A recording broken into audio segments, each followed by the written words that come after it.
Okay, so we're live. Fantastic. Hello, everyone. Just gonna wait for some people to come in. Usually, I give it like a few minutes or so. But so what have you been up to with yourself? I want to show you something.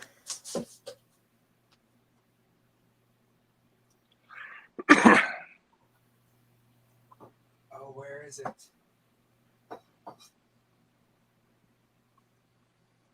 Oh, I'm trying to show it. I can't find it right now. But we have your Oracle deck that you made. Oh, really? Cool. Yeah, we bought it. Cool. That's very cool. Have you guys tried it out? Yeah, we have. We have. We just had to figure out who was what. But yeah, Uh-huh. no, it was great. Good deal. Good deal. Yeah, let me know. I'm interested. Or more like my wife's interested. I created the stories, but the deck is really her. Mm-hmm. Because she's the master of tarot, if you would. Okay. So for those of you who are watching who don't know who Miguel is, he's the host of a show called Aeon Byte, and he is a Gnostic through and through, and that's how we basically met. And I've shared my astrotheology with him. He shared his gnosis with me, but he's also a deep dive researcher into Elvis Presley, talking about all the occult stuff about him. Um, I only know two things about Elvis that people don't know. Number one, he was a blonde, right? Yeah, Right. that's Right, he true. was a There you blonde. go. And number two, they found him on on the toilet, right? Yeah.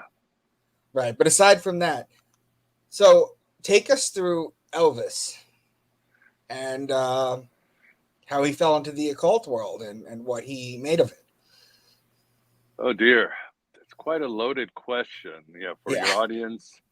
This is my book called The Occult Elvis, which will be out in April, probably sooner in bookstores. And my thesis, if you would, is that Elvis was the greatest magician in modernity, in Western culture. You know, John D. Crowley, you name it, we're all lightweights. And that's a big thing to say, right? I mean, that's Hmm. talk about shots fired. But I think that's true. I mean, if you want to say his natural magical ability, how he changed the world, his knowledge of magical systems and the occult, he did it. I mean, he did it. He was high and above a mystic, a seeker, somebody who had natural magical abilities. And sometimes I say, all I have to say is, I call him America's magician. All I have to say is, hey, his magic was rock music. His temple was Vegas. Mic drop, and that's it. Hmm. Because let's face it, most people think rock music was just like this pop thing, but rock music was a spiritual movement.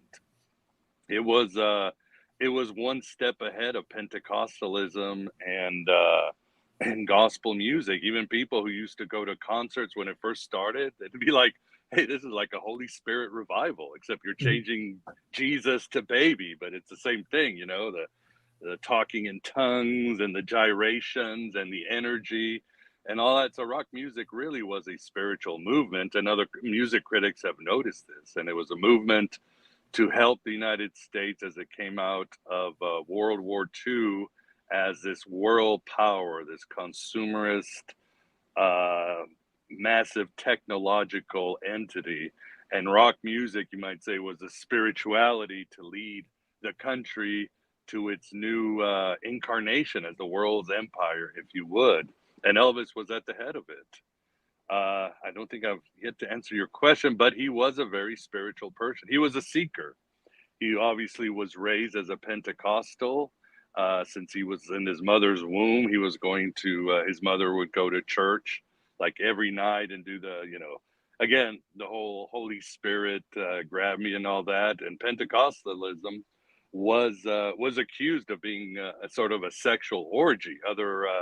Other religions or denominations in the 40s and 30s were like, dude, this is this is Dionysus stuff. Yeah, you call it the Holy Spirit instead of Dionysus possessing you, but it certainly was shamanistic. And he grew up very much, even as a kid, very interested in the bigger questions of life. Who really was Jesus? What happens when we die? All that.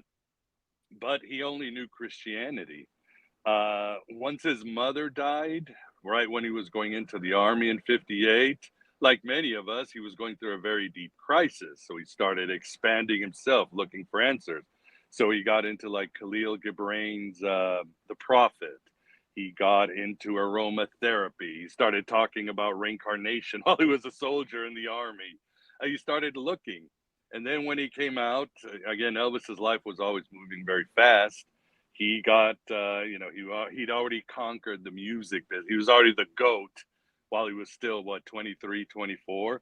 Then he went into the movie business and he became like this huge box office sensation. But he became disillusioned. He became disillusioned with his life, with his fame. He thought his movies were just sort of shallow. They were fun. They were huge money makers. And he was just unhappy. And by some synchronicity, uh, his uh, his hairstylist decided to move, was going to open his own business, so they called some guy in named Larry Geller, and Larry Geller was doing Elvis's hair, dyeing his hair black, of course. And Elvis just asked him, "Who are you? What are you into?" Because Elvis was very intuitive. He'd already had many mystical experiences. His mother had that second sight. I mean, his family all could see things and do things that were just very supernatural. Um, and Larry said, "Well, I'm into this. I'm into that. I'm into the occult," and started talking about Christ consciousness and Yogananda and all this. And Elvis just went to town. For the next years, he started studying heavily, and he became an adept of Yogananda. He got into theosophy.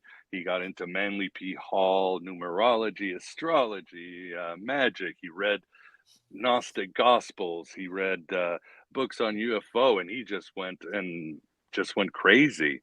And he started developing, of course, a lot of magical practices. I mean, he could change the weather. He could, even when he was young, he could astral travel. He had premonitions. He could see into people's mind. He could heal people at a touch. And this is again comes from Priscilla and other people that he could heal headaches. He once healed broken legs. He could heal diseases in people. One of his singers once said she had cancer from the sweet sensations, and he got with the others, and they started praying on her where she had her cancer, and the next time she went to the doctor, it was gone. So he was just one walking, you might say, occult case study. He had UFO experiences, out of body experience. He had mystical experiences. He was just he was on a level on a level of his own. This is so fascinating. Um, so where to start from there? Let's Impossible. see. It's impossible. Hmm. He for starters, can you give everybody what was his window of time of his career? From like what year to what year? Well, he came out in 55, again, in very strange circumstances. Somebody who didn't know how to read music, but he liked playing it and all that in church.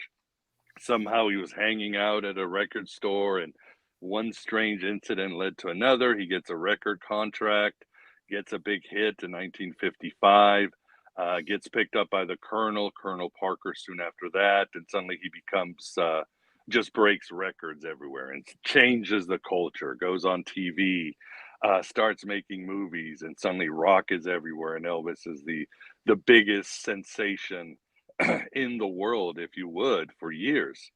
Then in Mhm. 58, he he gets drafted in the army. His name comes up. Nothing you could do about it.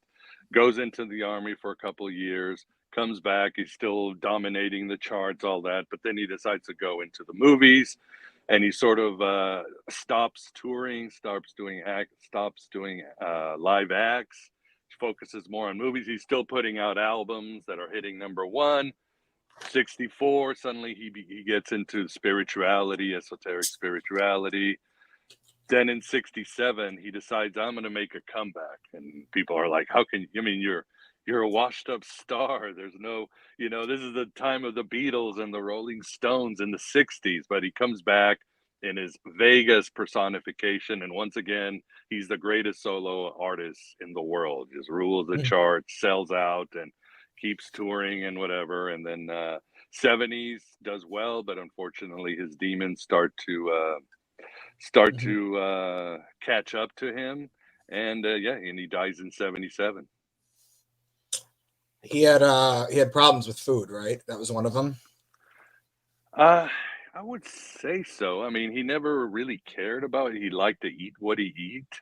He was not a drinker, and he in his 20s and 30s he could do stuff like, go on a 6-week exercise regime, and so he could lose the weight when he had to tour or go to movies. Mhm. You and I have been there when we were younger. We could just do it, but Yeah. suddenly you're hitting your late 30s and you're like, oh, it's getting harder to lose weight, so it Mhm, starts mhm, catching up to him. But that wasn't the worst thing. Worst thing was the pill popping. He again in the 60s, 50s, he would do amphetamines like in the army. It was pretty common because mhm. they worked the soldiers really hard, and then on tour in the movies, started doing different pills. He had it under control in the 60s, but again in the 70s, you know how addictions go. He starts losing control. Gets Mhm. divorced from Priscilla. He's getting older. He's not treating the trauma from his past of losing his mother and other tragedies that he has, and it just starts to catch up to him. And eventually, it really was probably the bad lifestyle got So, caught up to him. what were some of the philosophies that he took away from all these occultists that you've mentioned? How did he live his life? Or what did he abide by? Well, he had more or less two rules from all his studying. I mean, keep in mind, he was like a self taught scholar. And everything I tell you, because there's a lot of tabloid stuff about Elvis, I was an Elvis UFO and Mhm, Elvis, but everything I get from family, friends, Memphis, people that you can trust and that put mhm, out biographies that have been vetted. So nothing I'm saying comes from like any weird part of the internet or mhm, the tabloids, but he was a very well read man. Whenever he would go on concert or movie sets, he would have workers carrying 200 books of occultism. And he was always reading. I mean, even today, you can go to Graceland and go to auctions. I saw them. You see his occult books and he's underlying things and all that. But he believed that he believed in the idea of the inner Christ or Christ consciousness, which, of course, he got from many places, from different occult sources, again, including Gnosticism. Um, but he believed that everybody had a Christ consciousness and that we could all join with Christ in this supreme energy and be happy and commune with the divine. He also was a big believer because of theosophy and all the books he read on Freemasons and other. He believed that there was a secret brotherhood that was helping the world, and he saw like Buddha and Zoroaster and Jesus and Muhammad in this lineage to help the world. And he thought, well, maybe I'm part of this secret brotherhood. And he included other people. I mean, he thought Aleister Crowley was possibly in the society. And he thought this secret group was going to come and hopefully make the world a better place. And he wanted to know his place into it. So, and he also thought too that there were perhaps he did read the chariots of the gods, so he thought maybe we humans were seeded by higher beings and there was these aliens out there helping us stop us from destroying ourselves. But I would say the Christ consciousness, the inner Christ, and the secret brotherhood were the two things two of his pillars of his theology. beautiful. Miguel, how did you get into Elvis? Were you always a fan, or you tell me your story, how you fell into this? Because from what I gather, you have some incredible knowledge on Elvis that people that I mean, like you have a book out, right? People should be freaking buying this and learning this stuff because he was an outrageous human. Um, So and the occult side is very, very interesting. How did you get into? How did you start falling into all of this? What interested you? I was always a Beatles person. You can't find it now, but if you watch the original Pulp Fiction, Mhm. when Mia Farrow is going to Vincent Vega, she's filming him in the house before they go on that famous date they had. Mhm. And she looks at and she goes, there are two types of people in this world. You're either an Elvis person or a Beatles person. Who you are says a lot about you. Now, Tarantino took it out, but later in the car, she turns around and says, I think you're an Elvis person. Doesn't make sense now, but it was in the Mhm. original. I always saw myself as a Beatles person. I had no interest in Elvis. Didn't listen to his music, didn't care. I thought he was just another American tragedy, too much. Again, he enjoyed the flesh too much, and he was part of our consumer mania, and he was shallow. Just didn't do it for me. But it was summer of 2022.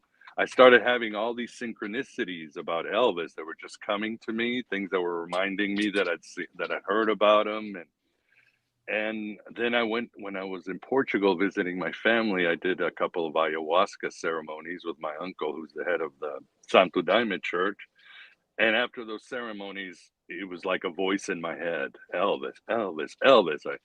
I dressed up like him for Halloween. I never dress up for Halloween. I kept his songs kept appearing, synchronicities, and it was just like flooding me, and it was almost out of control. And eventually, in February of 2023, I said, "Oh my God, this is driving me crazy. I'm going to go insane." So I just sat down and I started writing this book without knowing anything about his life, or barely anything. And in 3 months, I had the book. It just came out of me. And then I went to the publisher Inner Traditions, and they were very, very nice, and they accepted the book. So now I've been doing the edits, and now it'll be out. That's I'm an fantastic. Elvis person, man. Now I'm an Elvis person. Now you're an Elvis person. I guess sometimes your mission is forced on you. Yeah, it's Universe kind true. of kicks you in the ass pretty hard. Yeah, our egos think we've got it all figured out, and we Mhm. know what we want to do. But yeah, the universe has a mission for us that we all need to heed. So, who was Elvis able to talk to about this kind of stuff? Because Priscilla was much younger than him. And I don't know, like, were they able to speak about this kind of occult stuff with each other? Like, who did he turn to share his new information? Well, like in the 50s, he kept his mystic experiences and able to travel out of body, and he kept that away because, again, it was the 50s. He didn't have a framework. His mom always said, "Keep it quiet." But in the 60s, with the movement, he couldn't shut up about it. He drove people crazy. He drove the Colonel. He drove Priscilla crazy. The Memphis. I mean, he would do stuff like he would have like circles where they would have to talk about the meaning of existence, or meditation sessions, or he would sit there and have reading groups. And he was the king. So if he said it was going to get done, everybody had to stop and do what he said. And eventually, yeah, he was driving people crazy, and the magic rituals, and going to Yogananda's ashram and meditating and talking about how he wanted to be a monk. He almost quit twice to be a monk. One time a Christian monk and one time a Buddhist monk, but he got talked out of it. So he drove everybody crazy. But eventually the colonel, his manager, created this like campaign to scare him and to separate him from his spiritual mentor and all that. And Elvis fell for it. And in 1967, it seemed, well, it's kind of strange. He did all that spirituality, and suddenly he's Vegas Elvis, with the space age kind of magical suits in Vegas and all that. So it's almost like all this spirituality really helped him transform into his next incarnation, if you would, this magical system in the Temple of Vegas. But he didn't quit. I mean, he even went with Priscilla because they were supposed to get married, and she was tired. And she was like, "Let's get married and be a normal couple." He burned all his spirituality books for her and all that, but secretly, he kept studying through the late 60s and 70s. He just had a secret stash of books in his room in Vegas or in his house, and he kept practicing and meditating and doing magical rituals that he would read in books, doing numerology, astrology, all that. So, yeah, in the 70s, he kept it secret, but he kept doing this stuff up until his death. What was he looking for? Well, he was looking for the big answers in life. For example, when he was born, he his older twin brother, by I think 30 minutes, Jesse, came out and died at birth. And then he was born. and they lived in abject poverty. And that really crushed him because research has shown, yeah, when you lose a twin, you do lose part of yourself, but this can happen even at birth. The trauma of losing your twin can happen even as a fetus or when you're a baby. So that really drove him crazy. And he never understood. And then later on, he kept saying, well, why did Jesse die and not me? What happened? And people who lose their twins are seekers. They're trying to figure out He why had life goes on survival with them. guilt from the womb. There you go. Philip K. Dick had it too from his twin sister. That drove him crazy. So, and then he kept saying, well, I grew up in abject poverty. I mean, they would sometimes not have enough to eat at night when he was a kid. They were homeless. It was bad in the Great Depression if you're in Mississippi. And then all of a sudden he's a rock star. He kept saying, well, why did Jesse die? Why did I get to be famous? And what's the purpose of being famous? And then his mother died when he was only, what, 23, 24. So he was trying to understand the idea of suffering and God's plan and what was his place in the universe. So that just sent him on a spiral to understand about, Did he he knew that. believe that? Did he believe that suffering brings us closer to God? I think he thought that suffering, he thought that it was an illusion, that if we overcome, we can understand the bigger questions of life and that it is a teaching tool. So that's what he was trying to figure out. Again, he wasn't afraid of death. Again, he had mystical experiences. He could leave his body. He saw, he and his mom could see ghosts and stuff. But he was trying to understand why and what's my purpose. Like we're just talking about. What do you always say? The meaning of life is to find your gift. The purpose of life is to give it away. And he kept saying, what is my purpose? I'm the world's biggest rock star. But what do I do with it? How do I make people better? Or is there more to this? So he just kept asking this question and he kept It's like seeking the and he was Derek Zoolander Center for Ants. something like that. This has to be Something like, 3 times as big. No. But yeah, no, that's what it is. It's almost like imposter syndrome in a way, if you think about it. People that get to that level, you know, they're just basically Peter principled through life as high as they could go. And then when they're up there, it's so small and they can't breathe and they don't know what's going on. So they look for like religion or they look for ways to help people. yeah, I would say that, except I don't know if you could say that about Elvis, because again, he knew poverty, like nobody knew poverty. So it's not like, Mm-hmm. and he and his family were never materialistic. He was the kind of kid, like, he had a huge heart. He was, when he was a kid, his parents finally got enough money to get him a bicycle for Christmas. And he gave it away that day to a friend. He's like, oh, this kid needs it more than I do. And even when he was rich, he would just give money away to people, to causes. He was always like, I come from shit, I don't need all this money and I can make it again. He always knew he could make money. That wasn't a problem. So I know that he just felt like just life itself was empty. He always wanted to know the bigger questions. I mean, when he was a kid, when they moved to Memphis, they were still in government project, and this rabbi moved upstairs, and this rabbi was basically working also for free and had this little, it opened his little temple. And first thing Elvis does is sees the rabbi. He's like, what do you think of Jesus? Do you think there's life after death? At 13, he's asking the rabbi all these that's how he was. He was always that way. He wanted to know. This is fascinating stuff. This is absolutely amazing. What kind of relationship did he have with Priscilla? Like, what kind of a relationship were they? Ooh, that's pretty complicated. I really go in depth in the book,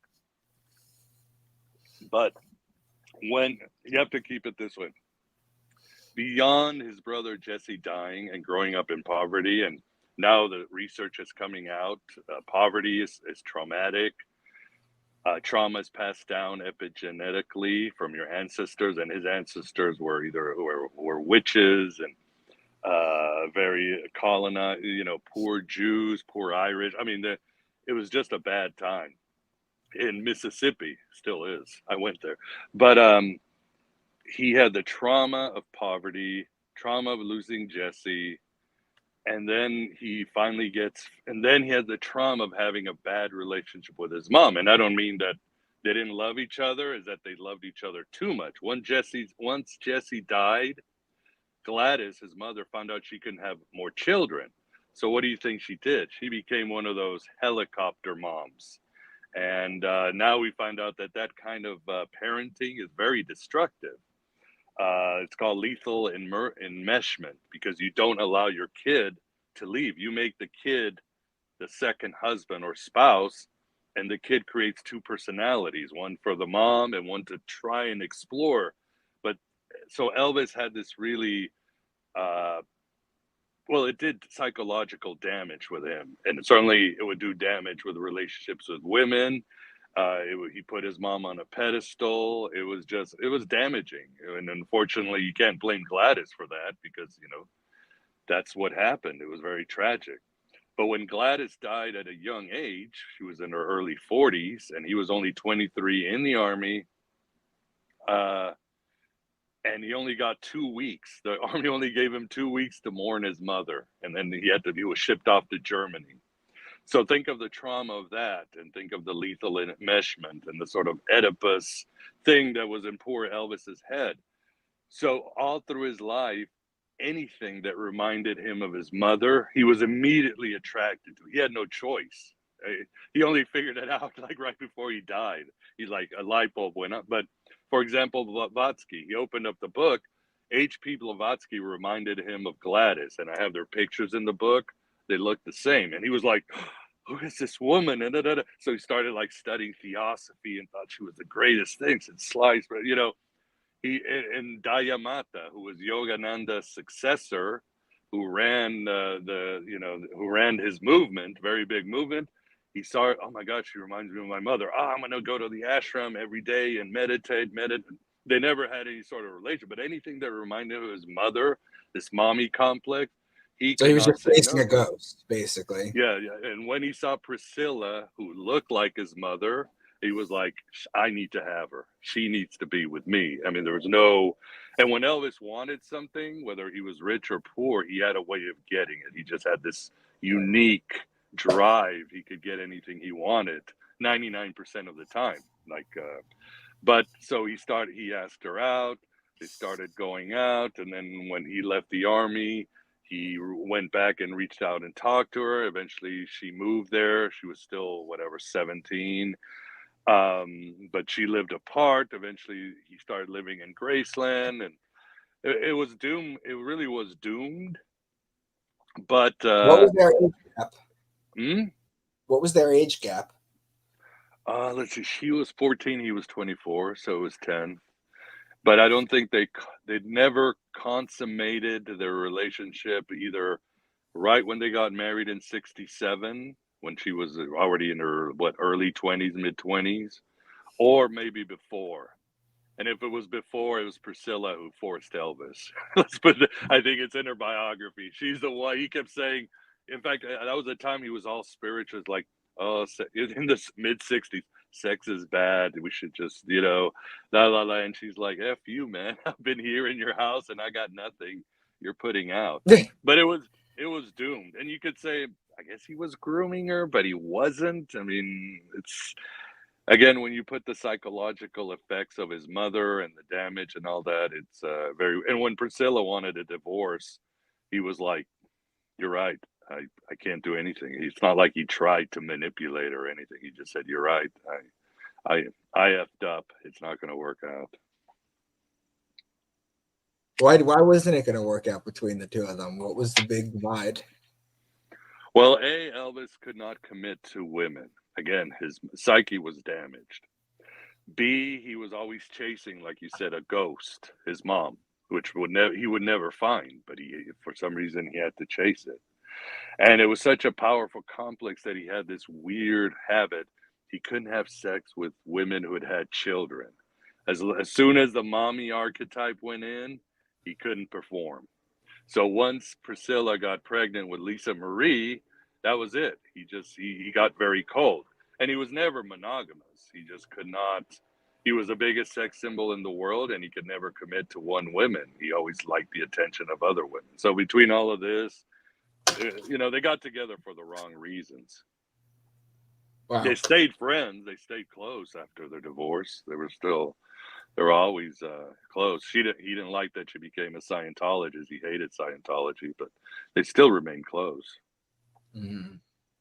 Wow. Guys, if you have any questions about Elvis, feel free to leave them in the comment section. We're about halfway done. Why don't you... Is your book out yet? Not till April. April, right? Okay. Why don't you give us not a rundown of your book, because I want people to get it too, but if you can tell us how you basically layered the book as far as like outlining the chapters. Is there a certain way that you went about approaching telling the story or things of that nature? Yeah, I mean, I start out with why Elvis was Elvis, what created. Again, we talk about the poverty coming out in America is in this post-war empire, and how he was, I call him the shaman of this country that kind of led this country to its new incarnation. And then of course all these different influences that we had, like again, gospel, Pentecostal, blues, how he took it very spiritually, and he was almost tapping into these ancient spirits and maybe the devil and Jesus.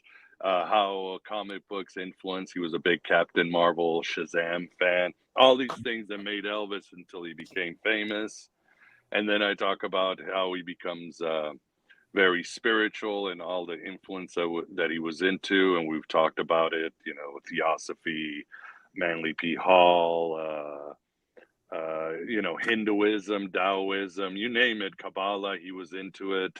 And then I break all that down, talk about his, and then his natural magical abilities, how he could heal people, astral travel, how he could change the weather, how he could look into people's minds and predict the future. And I give a ton of evidence for all these things. I've seen videos of people do that.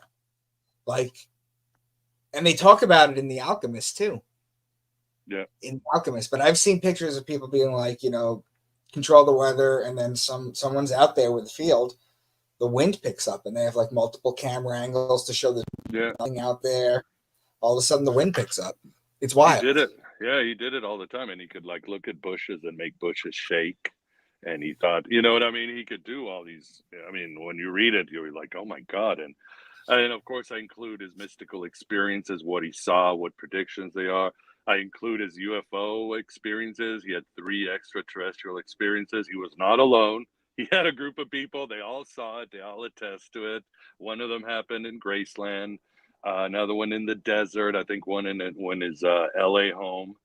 And I just talk about all the different high weirdness things that he experienced. And then I go on to why he died. What were the demons he died in? I look at it at different lenses, a spiritual lens, a Jungian lens, even a chemical lens, Steiner. I try all the different ways of what made Elvis and what destroyed him in the end, and what his legacy is to the country. So I try to explain, try to give a full picture of who he was and how important he is today. I mean, this country seems to is fragmenting and has lost its sense of identity. And Elvis seems to be, if you know what America is, it would have to be Elvis. Elvis is everything that that made America great. He was, he was ambitious. Yes, he was materialistic, but he was very spiritual in the way of bringing. He was one of the first people who believed in bringing all this stuff, different spiritualities, and joining them with Christianity. He was. But did he favor one specifically? In the way that I favor astrotheology and you do more Gnosticism. But we can speak on a bunch of different things besides those. Did he have like a favorite that he went to, or one that he liked the most? No, I mean, he had a lot of favorite books.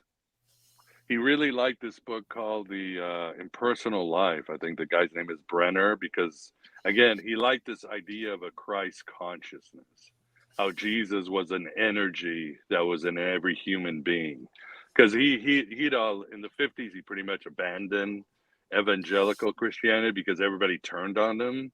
His own pastor said he was the devil. Billy Graham was bashing him, churches, and he was really angry. And he and his mother and father had to go on the press as like, we're not Satanists, we're good people. But the Christians really turned on him, just like the FBI and the government had their eyes on him because he was such a huge phenomenon. I mean, he changed culture, fashion, the way we think, but again, in a way, he liberated women's spirits because suddenly now women could be aggressive and sexual towards a male. They could have a female gaze because Elvis was there. It was okay. Was that where it began? With Elvis? I mean, before you had people like Frank Sinatra and stuff that girls would swoon, but at his shows, women, it was like a Dionysian festival. That sometimes they had to take him out because it would turn into a riot of women because they wanted to just tear him to pieces. But it's like he awoken the Kundalini of American women, if you know what I mean, and men wanted to be. I mean, he really changed the psyche of this country. So I think we can get back. And again, he was multicultural. He believed in all races and people had a gift, music and art. He believed all religions had some sort of truth and they should be mined. I mean, he was way ahead of the 60s. And some people say like Leonard Bernstein and others say, he really opened the door for the 60s because he shrunk the world for others to really tap into it. And that is American. That's one of the best parts of America. Take the good stuff. Damn. So let's see what we got here.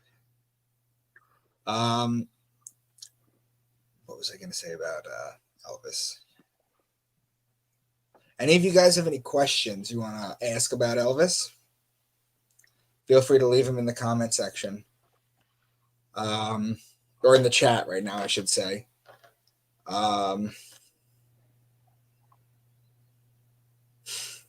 It's Sunday, man. Everybody's watching football or going to church. How's Elvis get into music? Well, he was always into music. I mean, again, his mother was really into the Pentecostal church. In fact, in their little town of Tupelo, Mississippi, there was one church, and she had a bad premonition. Again, she would see things that others could not see, and she had a bad premonition back in the, the 30s. What was he born? Yeah, 1935. The middle of the Great Depression, if you had problems, you went to church. So she would go to church every night, and she was dancing, and they were playing guitar and all this stuff. So as they say, Elvis was like, since I was in the womb, I could hear this music. And studies have shown that twins in the belly actually dance together and play. So he was always exposed to this stuff. And then later on with church, he was always singing and, again, doing the Pentecostal fun stuff, the shamanistic stuff. And then he got into he started getting into blues and black gospel music. In fact, it's ironic because he would go to this famous gospel Sunday radio show that he loved.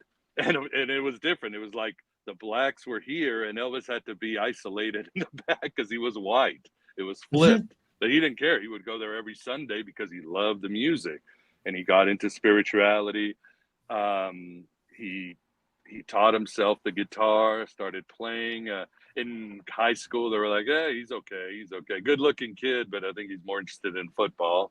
And then again, he started going to Sun Records, the famous record company that gave Elvis the first chance, and Johnny Cash and other Jerry Lee Lewis. And he started hanging out there, and he said he paid money to make a record for his mama, but his mama didn't even have a record player, but he still made it. And suddenly eventually the guy who owned Sun Records was like, gave him a chance. And they put out his record. His first single was That's All Right, Mama. And they started playing. It became a hit. In fact, people would call into the radio station and go, who's this new black singer? Or who's this Negro? He's amazing. This colored fellow is amazing. And the guy was like, no, he's a white dude. But he became big. And then all of a sudden, once he signed in with RCA Records, and he released Heartbreak Hotel. That was it. He became like the biggest phenomenon in the world. I mean, you hear it from other artists. What did John Lennon say? Before Elvis, there was nothing. And when I heard Heartbreak Hotel, I thought my life had changed. And Elton John said the same thing, and David Bowie and others. I mean, he really brought this new form of energy or spirituality or whatever, and he just changed an entire generation across the globe. It's wild. Incredible. So let's see. What are some things people don't know about Elvis besides the occult stuff that we just basically went over? Well, let's see. I've given quite a few things. Some are weird, some are not. He probably he probably did stutter, but I think he got a hold of it. He dreamt a lot. He was a sleepwalker, and he came from a line of sleepwalker. Almost died a few times, like almost walked over outside a tall building, because again, he just had all this sort of nervous energy, and again, he had all these like tormenting dreams, and some were prophetic, and some would just be very hard for him to do, about his twin brother. He always saw his brother as his conscience, as his companion. It was like his daemon, his twin self. His brother would appear to him in visions and other situations, and sort of tell him, you're going too far, or go this way, Elvis. So his brother was always, somewhere in his mind. And then it's the same with Philip K. Dick. I have a chapter where I compare Philip K. Dick and Elvis, and the two have almost parallel lives, how their lives went. Yeah, including. But they kind of went a bunch of different ways with what they did with their lives, didn't they? To an extent. I mean, Elvis got famous, but they were both into this sort of syncretic spirituality. They were self-taught. They were looking for the bigger answers in life. They both lost their twins. They both had terrible relations with women and married women that were a lot younger. They both had this dumb idea that street drugs were bad, but prescriptions were fine, which doomed them in the end because they bought into that. And they both had UFO experiences. They both had very similar mystical experiences about the sky opening, and they see this vision of Philip K. Dick did Minority Report and Blade Runner, right? Yeah, it's based on his short stories. Yeah. So there's a lot of parallels between the two. Now, obviously, Elvis was famous while he was alive. Philip K. Dick became very famous while after he passed. They both died because of their abuse of their body and pills and speed and all that. So, was this a classic case of use uppers to get up in the morning and downers to help you crash at night? That's it. That's what you did, because they both were workaholic. Again, people who lose their twins, that's one of the things. Liberace's another example. They're very driven, and they are workaholics to the point it breaks them. So, of course, again, in the 50s, 60s, it's like, oh, take some pills, you'll be fine. Oh, take some pills to go to, you'll be fine. It won't hurt you. As long as you're not doing street drugs, you'll be fine. And that's what they both did. And that's what a lot of people did in those days. Mm-hmm. Jeez.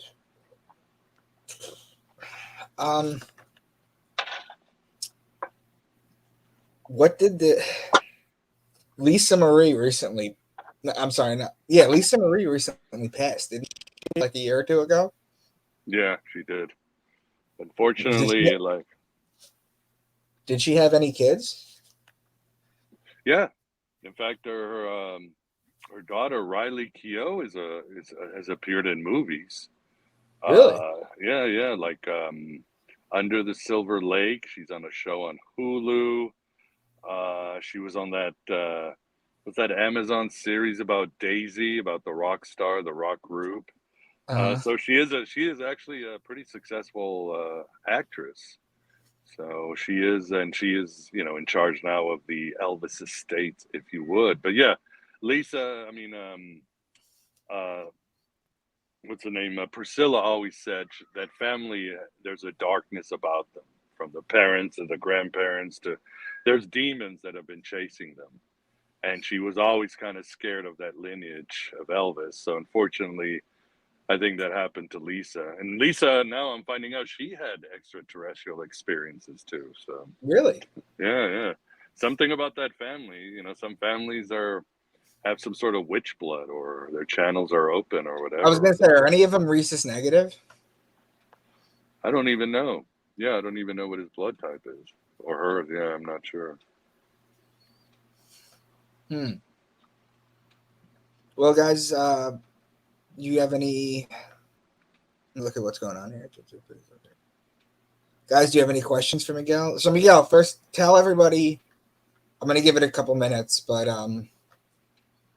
this is fantastic. How long did it take you to write this book? It only took me the first draft 3 months. It just came out. We're talking.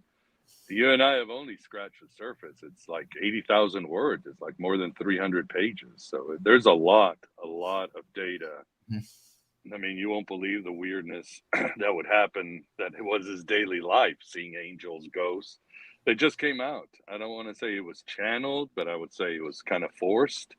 So, and then 3 months later, I did some edits, and it was ready to be published. Fantastic. I'm writing I'm writing the Elvis 2.0 book now, which is David Bowie. Because after I was done with this book, I've always said, "Oh my God, you know that David Bowie and Elvis are the same person? You can track their lives and and it's like, oh my God, it's the same individual." A lot of it was because Bowie was a Elvis fanatic. They're born on the same day, January 8th. And then Bowie always was like, he knew he wanted to copy Elvis. That was his like lodestar. It was his guiding star was to be Elvis. But the similarities of the two are pretty eerie. Wow. So, with this book, are you just trying to enlighten people about Elvis? Is there what's the message that you want people to take away from the book, if you have one? God, I don't know. I mean, it was like I was commissioned by Elvis to write it, as strange as it sounds. But again, there's a story that most of the people don't know, even though it's hidden in plain sight. Again, I got this from all these other biographies from very reputed people, even Elvis biographers, very, bestseller, and it's all there. But it seems people have completely missed it, even though it's right there in front of everybody's eyes. But I think it's because, in a way, I feel this country needs Elvis if it's going to survive. We need to know what it is to be an American. And to be an American, it is specific, but we're all included, but it is a very specific thing, and that is Elvis. Absolutely. All right, Miguel. So just do me a favor, tell everybody where they can find you. If they have any questions or so, or if they wanted to get the book, how and when? Well, the book will be out. It's already for pre-order at the usual place, Barnes & Noble, Amazon. You can go to the Inner Traditions website. Again, it won't be out until April.